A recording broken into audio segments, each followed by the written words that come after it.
Good evening, everyone. I'm going to start with my introductions and then we are going to work our way across the fabulous women on this conversation tonight around the amendments and voting. So, my name is Dela Holness. I am the co founder of Our Creative Circles. And tonight it's really about focusing on the ballot, breaking down the ballot, looking at the amendments, looking at the role of the elected officials that impact our lives on a regular basis. And so I will pass it over to Camille so that she can introduce herself from the TJ Reddick Bar Association. Good evening, everyone. Thank you, Dela. Thank you all for being here. This is a very important discussion. She reached out and we were thinking of doing something, and I was like, perfect timing. These conversations are so necessary and they're needed, and we need to have them more than once. So today is only the beginning, and we thank you all for being here, and I'm looking forward to it.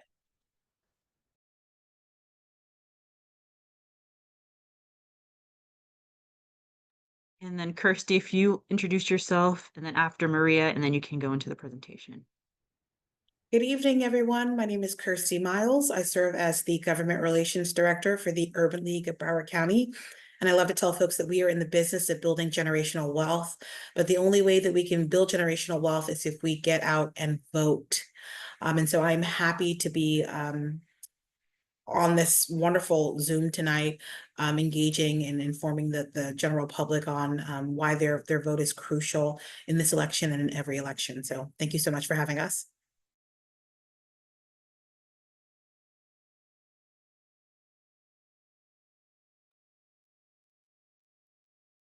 And Maria from the League of Women Voters. Good evening, everyone. My name is Maria Paul. I am the Vice President of the League of Women Voters for Broward County. I'm also the chair of our Speakers Bureau, and I'm just excited to be here tonight. Thank you so much, our collective, TJ Reddick Bar Association and the Urban League, for inviting the League to come and have a discussion about the amendments. One thing before you jump in, Maria, just some ground rules is that the overall agenda will go over the amendments. I'm going to drop a sample ballot so everybody can follow along with the sample ballot. After Maria finishes her presentation on the amendments, we'll stop for Q&A. If you have things that you want to ask, you can drop in the chat and we'll keep a track of that. Camille will moderate that as we finish that presentation. We'll jump into the roles of elected officials after, and then there will be additional Q&A for that. So that's just some groundkeeping rules for tonight. Sorry about that.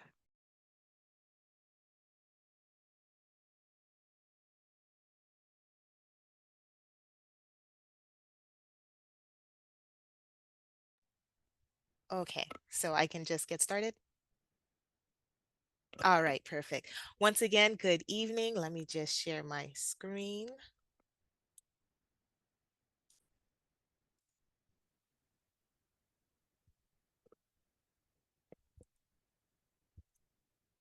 Okay. So, like I mentioned earlier, we are the League of Women Voters of Broward County. Thank you for having us. The League is a nonpartisan and nonprofit organization. We would never endorse a candidate. We do not take sides, whether Democrat, Republican, NPA. That is not our purpose. Our purpose really is to get more people involved in active participation in government, to understand legislative policies and make changes for the public good. We were established in 1920, the same year that women were able to vote.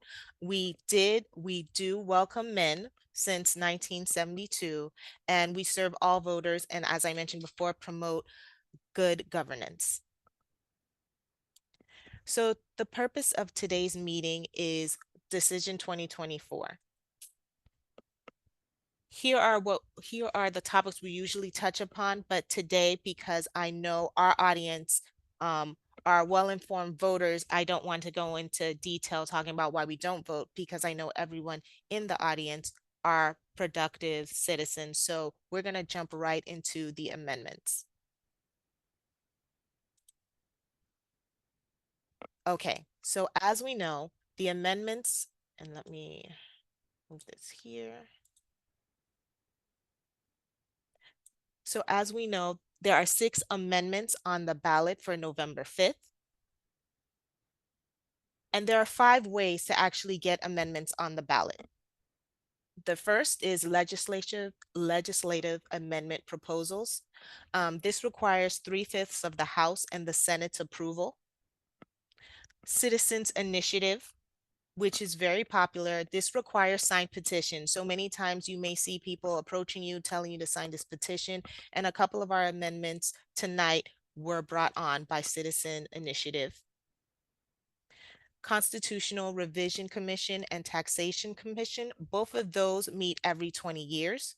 And when they meet, they discuss any amendments that need to be added.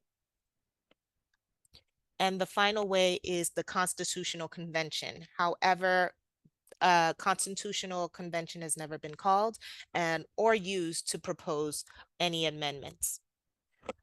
And a reminder, in order for these amendments to be approved, we need 60% of the voters to vote yes. So let's talk about Amendment 1. This was proposed by the Florida legislature. School board members in Florida are currently elected in nonpartisan elections by voters of the county and serve 4-year terms. The school board controls school property. They also establish, organize, and operate schools of the district. When you look at your ballot, this is the verbiage that you're actually going to see. Partisan election of members of district school boards, proposing amendments to the state constitution to require members of a district school board to be elected in a partisan election rather than a nonpartisan election, and to specify that the amendment only applies to elections held on or after the November 2026 general election. However, partisan primary elections may occur before the 2026 general election for the purposes of nominating political party candidates to that office for placement on the 2026 general election ballot. So what does this mean? Local school board elections in Florida are currently nonpartisan because a constitutional ballot amendment measure approved by Florida voters back in 1998 mandated that school board elections be nonpartisan. This means when you look at your ballot, you cannot differentiate one school board member being a Republican or a Democrat or a non-party affiliate. They cannot disclose.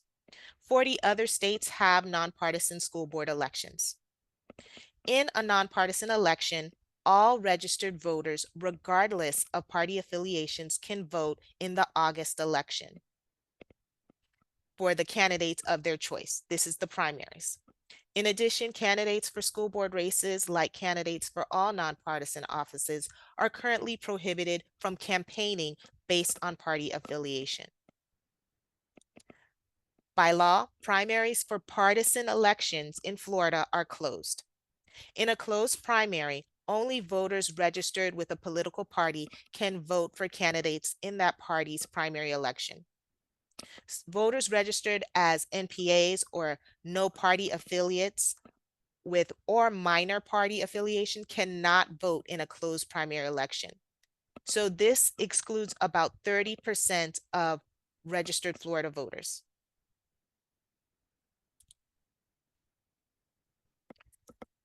So, supporters of Amendment 1 argue that this would increase candidate transparency for voters because candidates would have to indicate which party they are affiliated with and indicate if they are running as independents. Opponents for Amendment 1 argue that partisan school board races increase polarization and politicalization of school boards. Passage would exclude voter registered as NPAs voting in primaries. They believe everyone should be allowed to vote for all qualified candidates.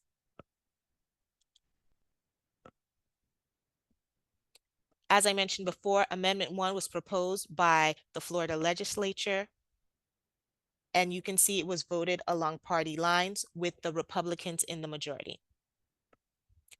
Opposing organizations, the Florida League of Women Voters opposes Amendment 1, and so does Common Cause. Amendment 2. This is also proposed by the Florida legislature. Right to fish and hunt.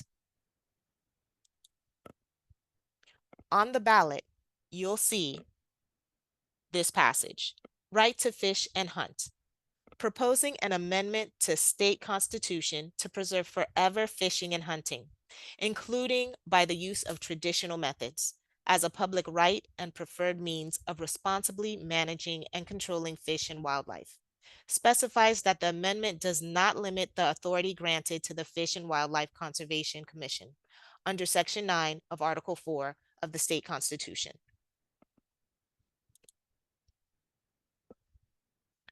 As of 2023, the total of 23 states had constitutional provisions that protected the right to hunt and fish.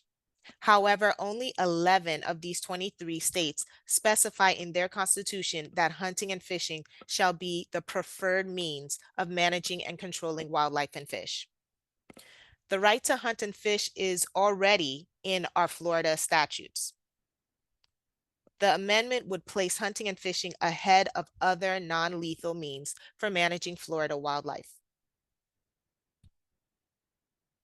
Supporters of Amendment 2 say that the sport fishing industry is important to Florida, contributing to nearly $14 billion in economic output and supports more than 120,000 jobs.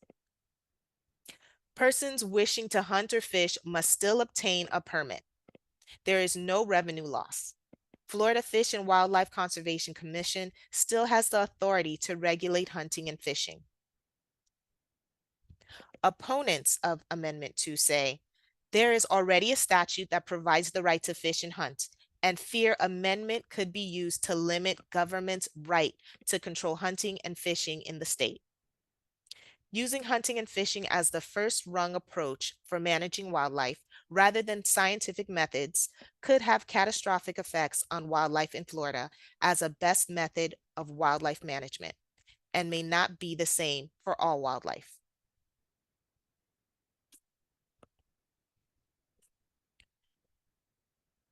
The League of Women Voters does not have a position on this amendment. We have not conducted a study on it, but you can see the organizations that are in support of Amendment 2. American Sport Fishing Association, National Deer Association, International Order of Theodore Roosevelt. Opposing organizations are no2.org, Speak Up for Wildlife, and Speak Up Wakiva. Amendment 3. And this is provided by Citizen Initiative. This was brought on by petitions. Legalize marijuana for adults 21 years old and older. Presently, non-medical possession and use of marijuana is illegal under the state and federal law. Under current state law, possession of marijuana over 20 grams is a felony. Under 20 grams is a misdemeanor.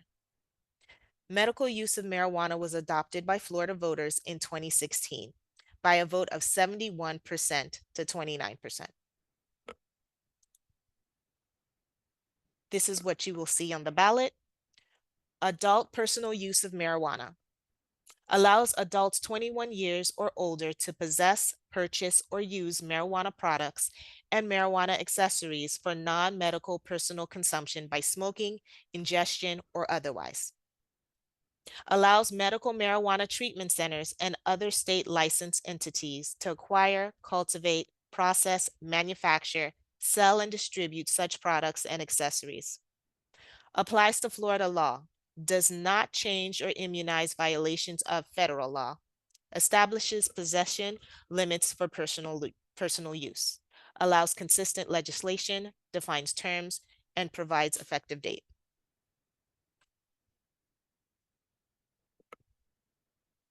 This initiative would legalize recreational marijuana for adults 21 years old and older.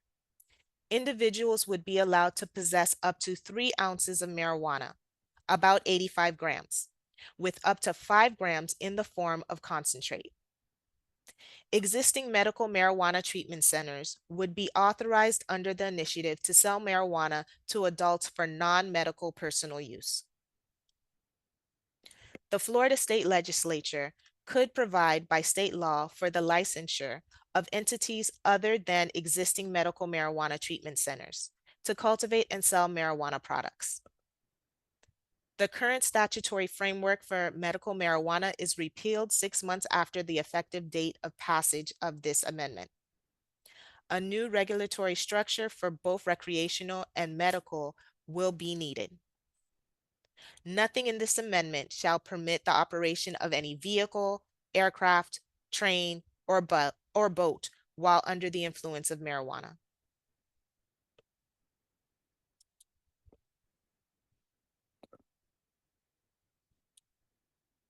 Amendments 3, financial impact primarily comes from sales tax collections.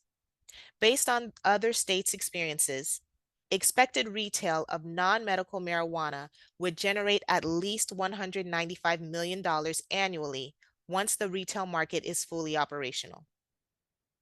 Supporters state that there is no evidence that legalizing marijuana for medical or recreational use at the state level, as 37 other states have already done, has boosted underage consumption from the regulated marketplace.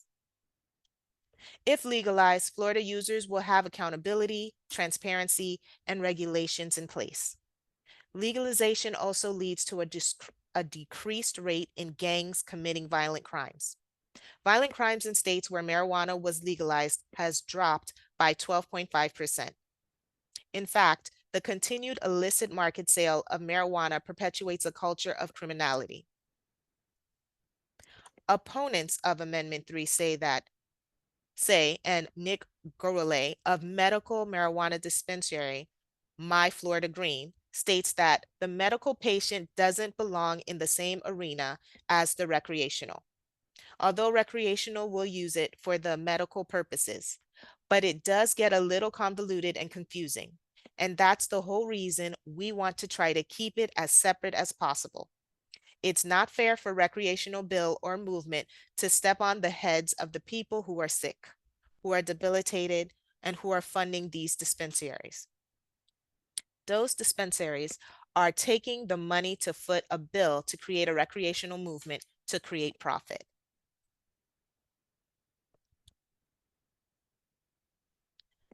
The League of Women Voters is not taking a position on this amendment. We have never conducted a study on this topic. However, Smart and Safe Florida is sponsoring this initiative. The campaign reported $54.92 million in contributions. Trulieve, a marijuana dispensary company, provided $49.275 million to the committee. Trulieve owns medical marijuana dispensaries throughout Florida. And you can see opposing organizations are Drug Free America Foundation, Florida Chamber of Commerce, and Floridians Against Recreational Marijuana.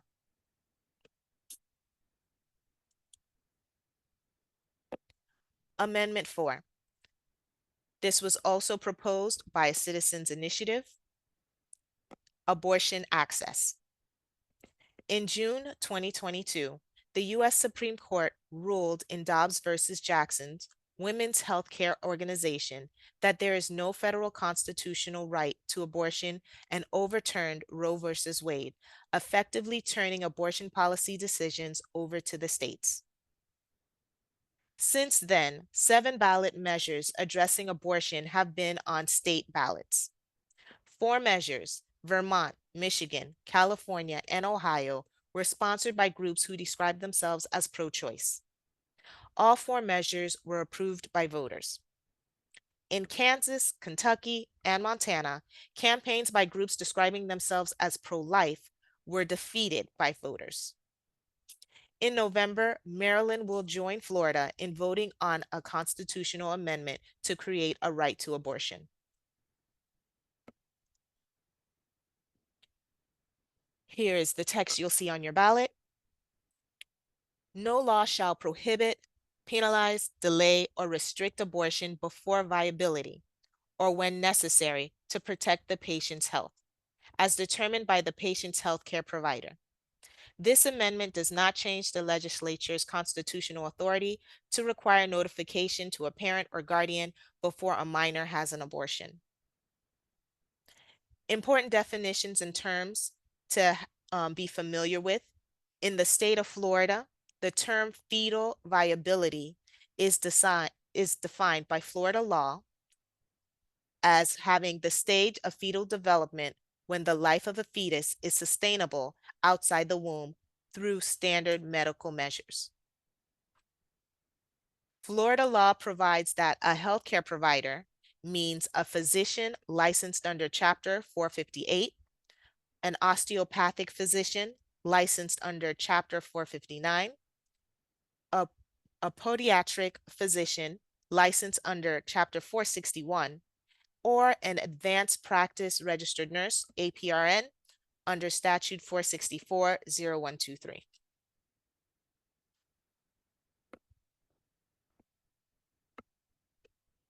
Before 2022, when Roe versus Wade was overturned, abortions were legal in Florida up to fetal viability, which in the state of Florida is 24 weeks. In 2022, Florida's legislature passed a bill which created a ban on most abortions after 15 weeks. Then in 2023, the Florida legislature passed a second bill to ban abortion after 6 weeks, with limited exceptions. The 6-week ban took effect on May 1st, 2024.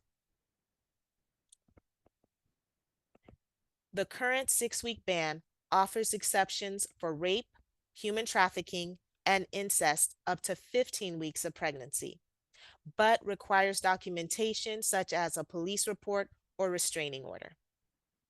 The current law also has exceptions up to the 3rd trimester for a fatal fetal abnormality, a condition in which the baby would die at birth or shortly thereafter. State health regulators issued emergency rules clarifying what medical conditions qualify for exceptions to the 6-week ban. Ectopic pregnancy, trophoblastic tumor. However, specific examples of what conditions qualify for abortions due to the health of the woman are not specified. Violators could lose their medical licenses and/or face 3rd-degree felony charges. However, Florida criminal abortion penalties do not apply to women seeking abortion.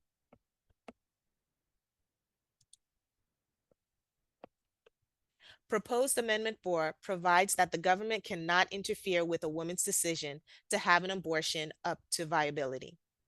After viability, if abortion is necessary to protect the woman's health, that decision is between the woman and her medical care provider. This amendment does not override parental or guardian notification of an abortion in Florida.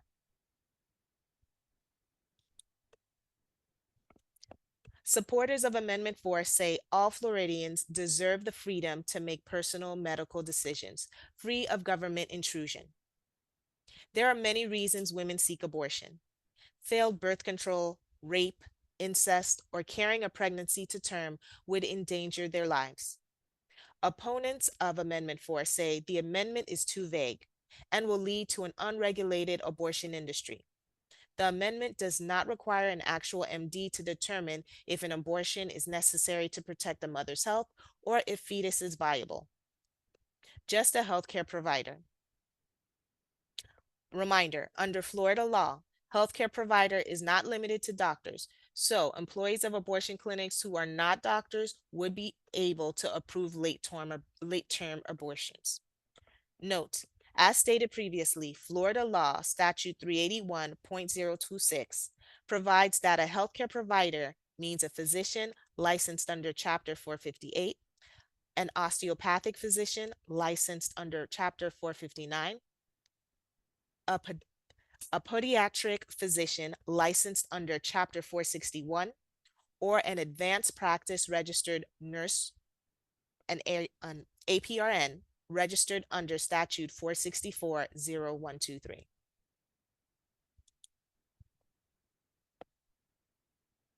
Floridians Protecting Freedom sponsored this amendment. It is a statewide coalition of about 200 organizations working together to protect Floridians' access to reproductive health care and defend the right to bodily autonomy. The League supports this amendment. Floridians voters against extremism is leading the opposition to the amendment. Note the official position of the Florida Conference of Catholic Bishops is that they oppose Amendment 4. However, 69% of practicing and non-practicing Catholics support Amendment 4.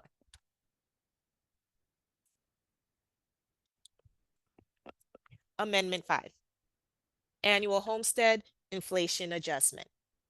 The source of this proposed amendment is the Florida legislature. This amendment deals with property taxes. It is important to understand that property taxes is what funds county and city governments.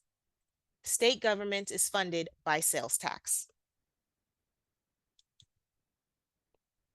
On your ballot, you will see this, proposing an amendment to the state constitution to require an annual adjustment for inflation to the value of current or future homestead exemptions that apply solely to levies other than school district levies, and for which every person who has legal or equitable title to real estate and maintains thereon the permanent residence of the owner or another person legally or naturally dependent upon the owner is eligible. This amendment takes effect January 1st, 2025.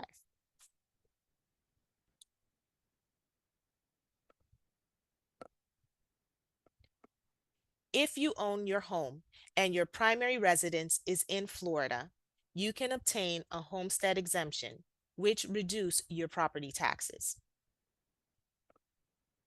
There is a base exemption of $25,000 and an additional $25,000 exemption on the value of your property for the non-school portion of your tax bill. Amendment 5 affects this second exemption. Housing values here in Broward have gone up dramatically, but the value of your home for tax purposes cannot be raised more than 3% per year.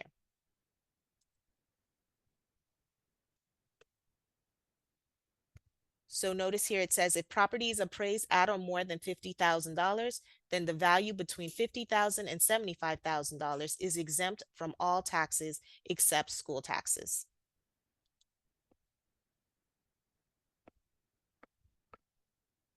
Passage of this amendment would further reduce your property taxes by increasing your exemption by the inflation rate every year. Inflation rate is determined by the Consumer Price Index. By increasing your exemption, you are reducing your taxes. No adjustment would be made if the January 1st CPI were negative or stayed the same.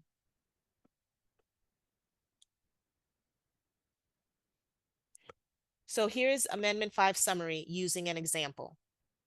In South Florida, the second tax exemption is usually $25,000.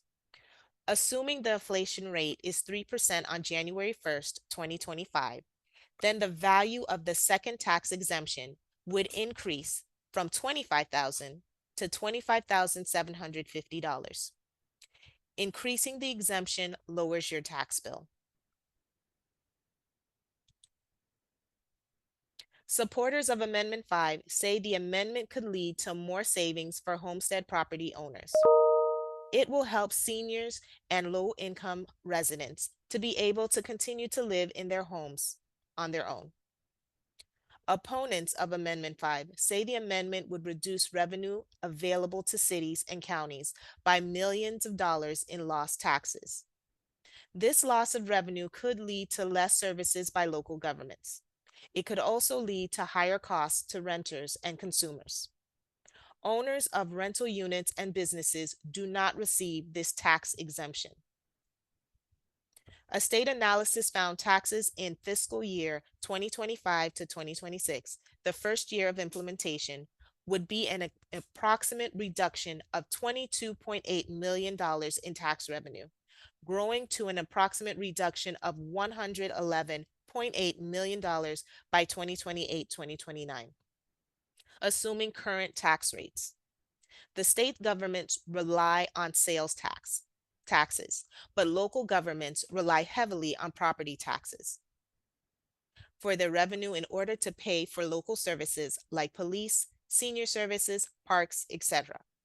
Limited dollars means limited services.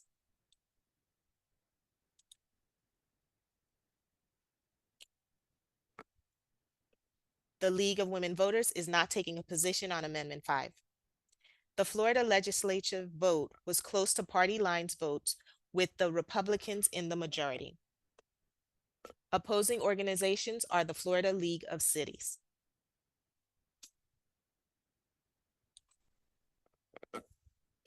Amendment 6. Public campaign financing. Source of proposed amendment is the Florida legislature. In 1998, Florida voters adopted Amendment 11 with a 64% supermajority, providing campaign financing for statewide offices. In 2010, the Florida legislature approved an amendment for the ballot to repeal the constitutional provision for public campaign funding. 52% of voters voted in favor of the repeal, but the measure failed to meet the 60% supermajority requirement.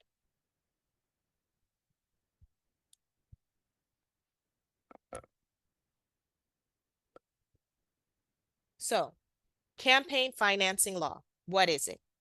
Only available to governor, attorney general, and chief financial officer, and commissioner of agriculture. To qualify for these public funds as a candidate, you must have opposition, you must agree to the spending limits, raise a minimum amount of funds of $150,000 for the gubernatorial candidates or $100,000 for cabinet candidates. Limit loans or contributions from candidates' personal funds to $25,000 and from political parties to $250,000.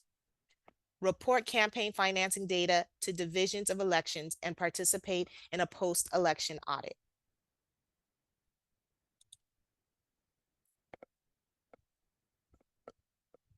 This is what you'll see on the ballot. Proposing the repeal of the provision in the state constitution, which requires public financing for campaigns of candidates for elective statewide office who agree to campaign spending limits. Presently, Florida law provides for public financing for campaigns, and the stated purpose of public campaign financing is to make candidates more responsive to the voters of the state of Florida as insulated as possible from special interest groups. This statute would be repealed if this amendment passes. A yes means unlimited amounts of money could be spent on those campaigns with unlimited contributions from candidates' own funds and from political parties. Supporters of Amendment 6 say voters should make the decision on whether state funds should be spent on helping candidates run for office or other things. Opponents of Amendment 6 say one political party may have more money, outside funding, and special interest groups who help pay for campaigns. Maintaining the status quo helps level the playing field. Without access to public funds, only the wealthy and the well-connected would be able to run. The actual spending in 2022 for public campaign financing from state coffers was $13 million, roughly equivalent to 0.01% of the state's $109.9 billion budget in 2022 and 2023.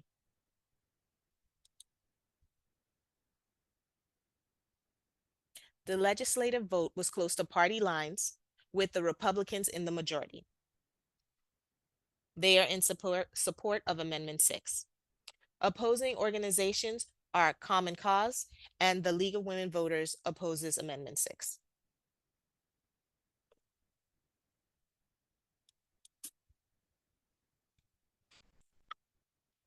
On our ballot, you will find 2 charter questions. And the first one states this: membership of Broward County Housing Council and the procedure for establishing membership. Shall the Broward County Charter be amended to remove the prescribed membership categories for the Broward County Housing Council?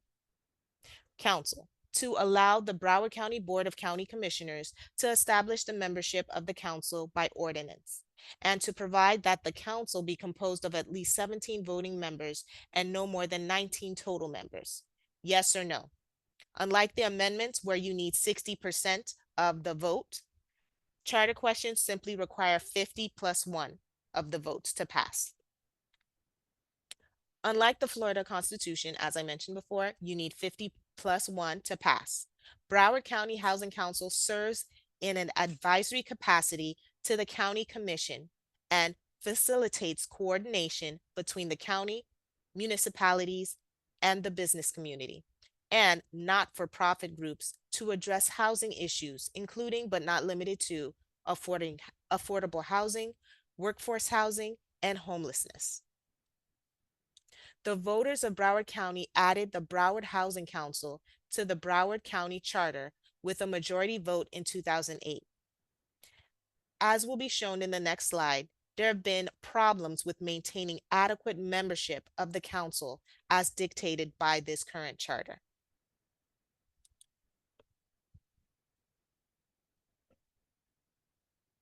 This charter amendment was requested by the Housing Council so the council would be more functional. The amendment does not abolish the Housing Council.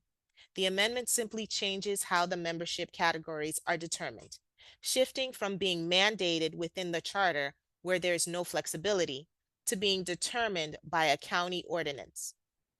The League of Women Voters of Broward County supports the change of this charter.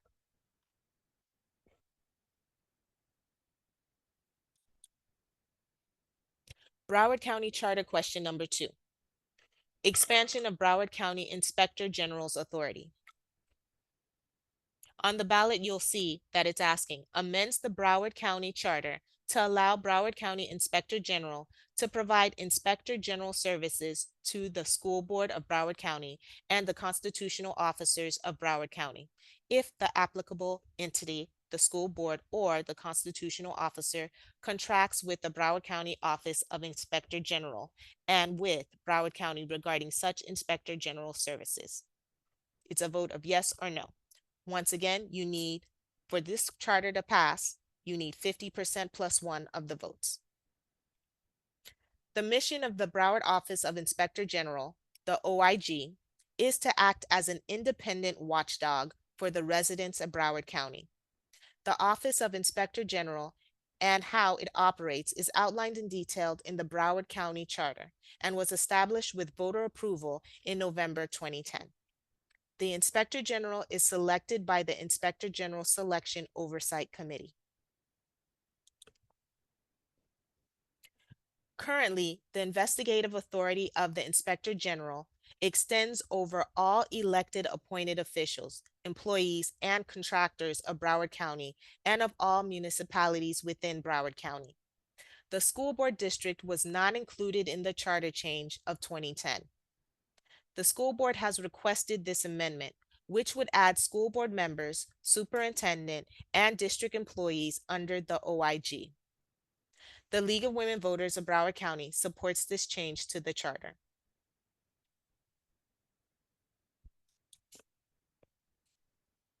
Okay. More than just the amendments on November 5th ballot, we are also voting for the following positions.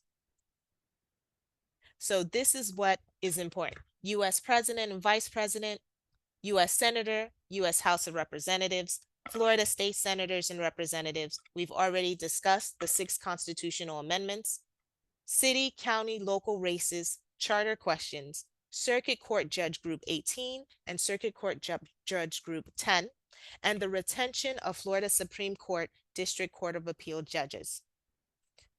October 7th was the last day to register to vote for the elections in November. However, you can still request your vote by mail ballot.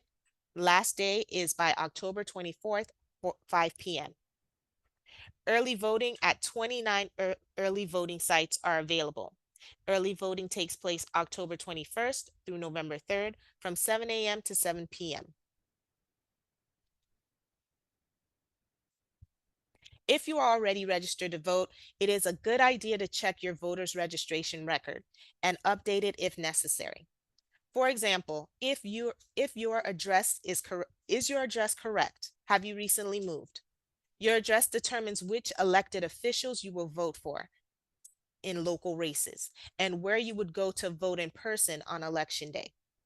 And you need to be sure your address is correct if requesting a vote by mail ballot, because they cannot forward it if you have moved.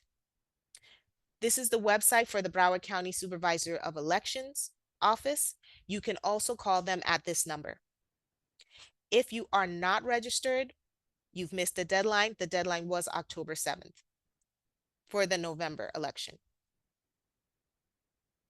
There are 3 ways that you can vote: vote by mail, early voting, and on election day at your precinct. Voting in person on election day. You can vote at your convenience during early voting. However, if you decide, and I apologize, voting in person on election day, you will need a picture ID with your signature. If you have a voter's photo ID does not display your signature, you will need to supply a second form of ID. Voters can only vote at their specific precinct from 7 a.m. to 7 p.m. on election day. It should be listed on your voter's information card, or you can go to the Broward SOE website to find that information.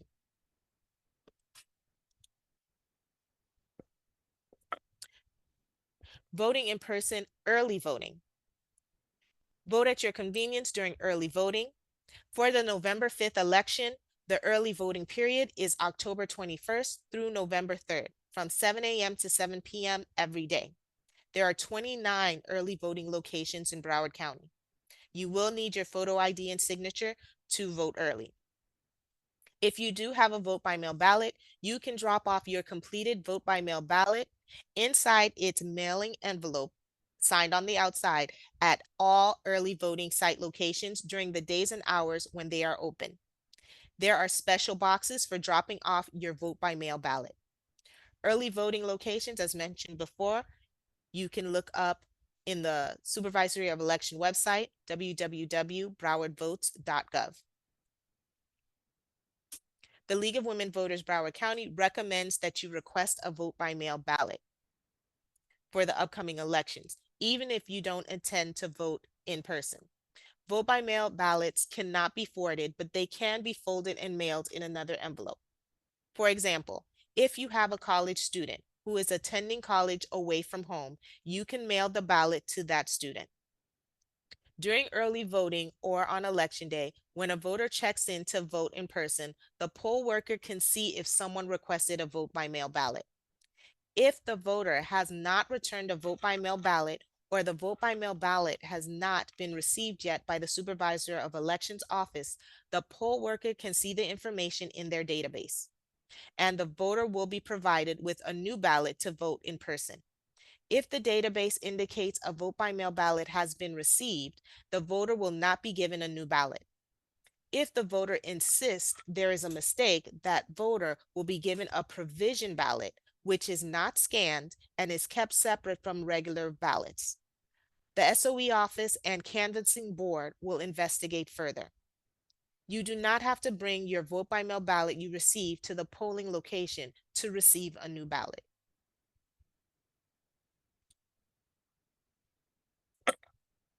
Request vote by mail as soon as possible. Vote by mail will be mailed between September 26th to October 3rd, which means it will be a few days after the ballots are mailed before they are received by voters. But you can continue requesting them until the deadline of October 24th. After this date, if you want to still request a vote by mail ballot, it must be a true emergency. You must complete an affidavit and pick it up in person.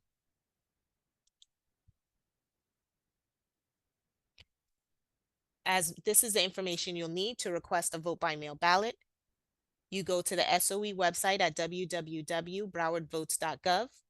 You will need your current driver's license or Florida ID information, or the last 4 digits of your social, and email address.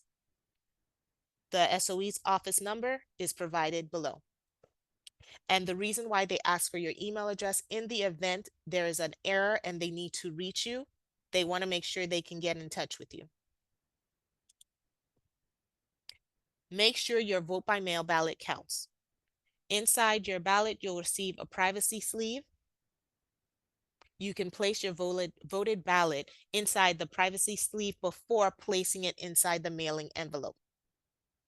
Rejected vote by mail ballots generally happen because the voter did not sign the outside of the mailing envelope, or the voter signed the wrong mailing envelope. An example would be a husband signing his wife's mailing envelope and the wife signing the husband's mailing envelope.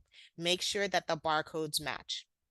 After you've marked your vote by mail ballot, place it in the privacy sleeve, then place both into the mailing envelope and sign the outside of the mailing envelope.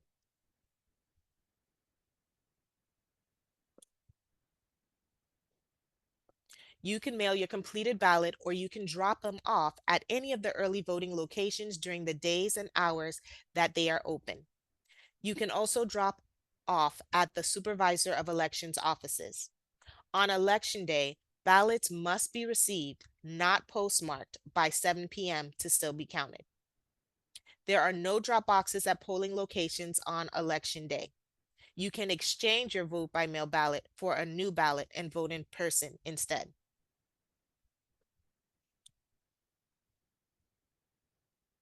The Supervisor of Election office does contact all assisted living facilities in the county to provide voting to residents of those facilities. The SOE staff will go to the facility and allow residents to vote without leaving the facility. It is up to the facility to respond to the SOE's offer of voting assistance for their residents. Here are the rules for returning a vote by mail ballot.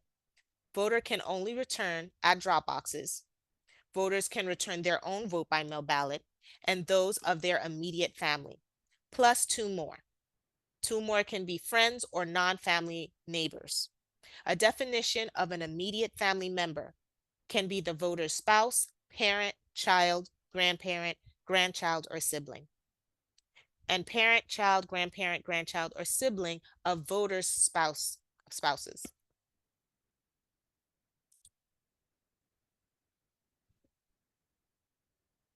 You can actually track your ballot. Provide the SOE office with your name, email address, and cell phone number, and date of birth or voter's registration number so they can send you a status notification regarding your vote by mail ballot. Once you've signed up, you will receive notification for when your ballot has been mailed, received, and counted. You will also be alerted if there is an issue with your ballot and notified to contact the elections office to ensure your vote is counted. And the notification is a simple text message. They let you know when your ballot has been sent in the mail, when they've received it, when they've counted it.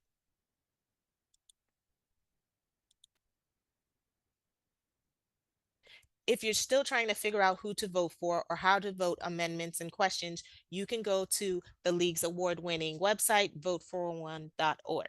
One-stop shop, you can find information about candidates as well as amendment information. This is a screenshot of how Vote 401 looks like. You simply type in your address. They do not store your information, and click submit. Here are some things you can do now to prepare for the November 5th election. Check your voter status, request a vote by mail ballot, and request to track your ballot. Here are some resources that the League provides. Our website is the lwvbroward.org. We do voter registration drives. We do moderate candidate forums, and we do have a voter's guides, which I've given out to the host of tonight's event. I'm sure they'll forward that information to you. But any one of these topics, we are here to help. All right. A voice for citizens, a force for change. Let me know if you have any questions. Thank you so much, Maria. That was very informative. I saw someone wrote me on the side that it was a great breakdown of the amendment. So thank you for doing that. Good. I see one question in the chat so far, and if anyone else has any questions, please just write it in the chat. It says, does Amendment 6 take into account the candidate's net worth? Oh, when requesting funds? Yes, I believe so. No. No. Okay. Kind of be hard to like administer too, like kind of be hard to regulate. Exactly. All right. But because they, if you do agree to the public financing, you do have to submit an audit at the end of the election. So they are keeping track of how much money is being spent. And they do, despite your net worth, there's a limit to how much of your personal funds you can contribute into the campaign. Awesome. And I saw another question that just came in. Is there a late registration period? And I'm assuming that they're referring to registration for voting. Not to register to vote. October 7th was the deadline to register to vote, but you can still, if you are registered, you can still vote for, request a vote by mail, but not to register. Correct. And I think some people, they may get confused if they are registered to vote. So I think you provided the information regarding that they can check their voter registration status. So don't assume you're not registered. Just go ahead and check your voter registration status. Yes, you can go to the SOE's website, type in your information. They can look it up. Okay. And I see another question in the chat. It's asking, what is the role of the Housing Council, if you know? The Housing Council. Now I have to look back at the charter question. A second. Sure. I think it was one of the amendments, if I'm not mistaken. It was, the Housing Council was actually charter question number 1. Okay. And the Broward County Housing Council, it just serves as an advisory capacity to the county commission and facilitates coordination between the county, municipalities, and business community. Their focus really is addressing housing issues. So affordable housing, workforce housing, and homelessness. Thank you. Thank you. And I see lots of thank yous in the chat. So again, we'd like to thank you for being here. Thank you for giving us your time. Thank you for that thorough breakdown. And I know you've provided us with some information that we can follow up on and future events as well. So thank you so much. We appreciate your time. Dale, I'll put it back to you. All right. Thank you so much, Maria. This was very helpful for me as a voter, going through the ballot, looking back at my vote by mail ballot and going through some of the taking notes and seeing what I'm going to vote on for this election. So I appreciate that for my own interest as well. Okay. So next we will go hand it over to Kirsty Miles, who will go over the roles of the elected officials. Just breaking down what they do, how they impact our lives. And she'll provide that presentation. Afterwards, there'll be a section for questions, and you can drop them in the chat as we go along. Perfect. Thank you. So we're going to take it back to our elementary, middle school days, and we're going to just kind of examine the different roles of government and how they directly impact us. But first and foremost, I'm going to share my screen, and I hope it's not too chaotic. It probably is. Let me share my entire screen so we have it. But first and foremost, I think was mentioned earlier by Maria, the BrowardVotes.gov website is an amazing website with an arsenal of information. So we have a lot of cities within Broward County, 31 municipalities. And so this is how I personally keep track of what municipal elections are happening with the Supervisor of Elections website. If you literally just Google municipal elections Broward, it'll come up to this website. And this shows you for this year, this election cycle, what cities are up for elections. So I just wanted to show you that really quickly. And then also too, on the Broward Supervisor of Elections website, you can look up a sample ballot based upon your address, or they have an amazing, let me bring this down a little. Is it this one? This one right here. And this is just a universal ballot for the entire county. So it has on a macro level, president, vice president, Senate, all of the judges, and then all of the seats that are up in each municipality for each city. You can go through all of the candidates right there. But we're going to move along to my cute little elementary school presentation. If it'll open for me, there we go. So I personally picked, just as a sample city, I picked the city of Lauderhill. That's a city that's near and dear to my heart. My father used to be a city commissioner in Lauderhill, so that's the particular city that I picked. There's no special preference for the city of Lauderhill. It's just the one that I picked. But this is just an examination of who's on the ballot. So starting with high level, of course, president and vice president.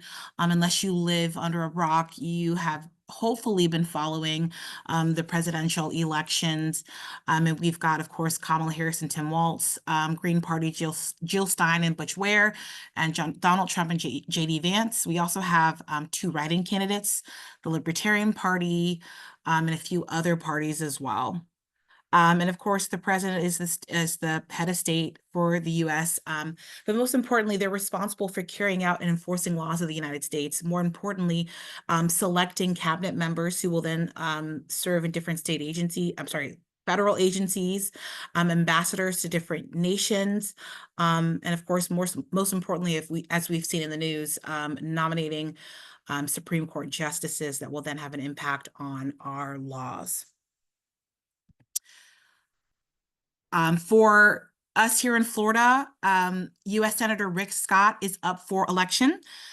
So each state, regardless of population, has 2 senators who represent that state in a staggered 6-year term. So, of course, we have Senator Marco Rubio and Senator Rick Scott. Rick Scott is currently on the ballot, and these are his challengers.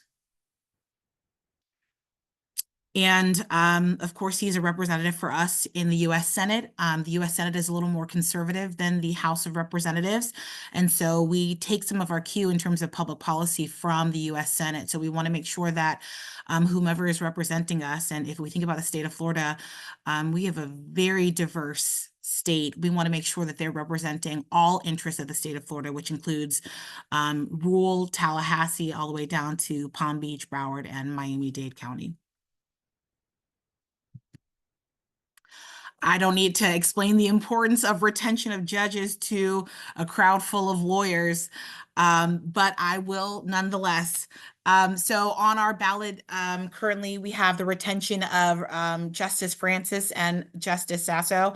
I believe Francis was appointed in 2022 by Governor DeSantis, and Sasso was appointed in 2003. And of course, the Supreme Court handles death penalty appeals and appeals from the appellate courts. So they're obviously an incredibly important court here in our system. The District Court of Appeals as well. Those folks, I believe, was the 10th and no, I'm mixing up courts. Excuse me. But we do have some folks on the ballot as well from the 4th DCA. We've got a few circuit court judges and county court judges as well that are going to be on the ballot for retention. Of course, our sheriff. So our sheriff currently right now is Sheriff Gregory Tony. He's the incumbent, and he faces an independent challenger, Charles Edward Watley. And of course, the Broward Sheriff's Office plays a huge role in the safety of Broward County. They obviously do things related to law enforcement and protection of all of our entire county, civil protection. They're in our courtrooms. They handle emergency services, youth programs. We partner with them at the Urban League, and of course, they oversee a sheriff foundation, and they oversee a very large budget. So it's very important that we are that we keep abreast of who the candidates are and what they stand for, and the ways in which they are going to effectively keep Broward County safe. And then, of course, like I said, I just picked the city of Lauderhill for municipal races. But if you do live in cities like Pembroke Pines, I believe the county commission seat is up for election as well. And that's definitely a interesting race to monitor. But in terms of municipal races, to me, and this is just my opinion, these are the most important races on the ballot, because these are the folks who have direct impact on your life, your property, property tax, your school board, your soil and water. For a perfect example, for the mayor race for the city of Lauderhill, we've got Vice Mayor Martin and we've got Commissioner Grant who are running. And of course, the mayor is an important component that kind of steers the city commission. They set public policy, they pass ordinances that directly impact us, zoning. They appoint folks to advisory boards. And I hope that you all are interested and engaged in joining advisory boards in your respective cities as well. And they also work in tangent with the city manager, who also is responsible for carrying out the day-to-day operation of the city. And of course, the city commissioners for this particular city, you have 4 commission seats and 1 mayor. So you have 5 in total that oversee the city of Lauderhill. And of course, I also want to add too, in terms of county and city, they approve millage rates, the school board, soil and water, and special districts. And that deals with taxing revenue. And then also too, you know, we've seen in the news with the state legislature, they've passed some interesting bills that have trickled down to municipalities to execute things like the book banning, things like the anti-vagrancy laws that we're seeing municipalities having to execute from the state legislature. So they played an important role in implementing those policies or finding more of a rehabilitative solution to some of those laws that trickle down on a state level. So it's incredibly important who we research and who we appoint or excuse me, elect to these municipal races. And that is it. Nice and easy, nice and quick. We did a really quick elementary lesson. I'll stop sharing my screen if I can figure out how to stop sharing it. Oh, here we go. And I'm happy to answer any questions if anyone has any. Thank you.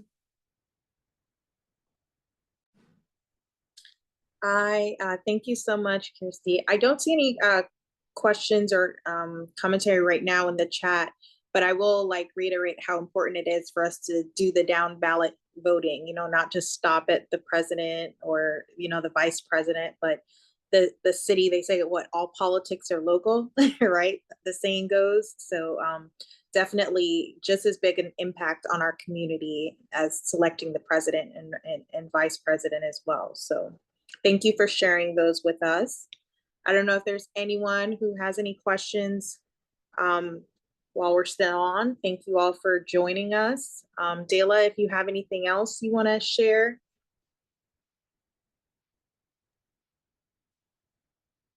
I just want to say thank you to everyone for joining. Thank you to Camille Smith and the TJ Reddick Bar Association, the Urban League of Broward County, Kirsty Miles, and the League of Women Voters. We will be sending out some emails with the resources that were provided within this conversation, as well as some more information on our respective organizations. So be on the lookout for that. And yes, we will also be sharing a recording of this. We'll chop it up as well and create some infographics and synthesize some of the text so it's easy accessible. And we'll share it on our Instagram and our YouTube page and our website. So you'll have the information in long form, and then we'll chop it up into some shorter form content.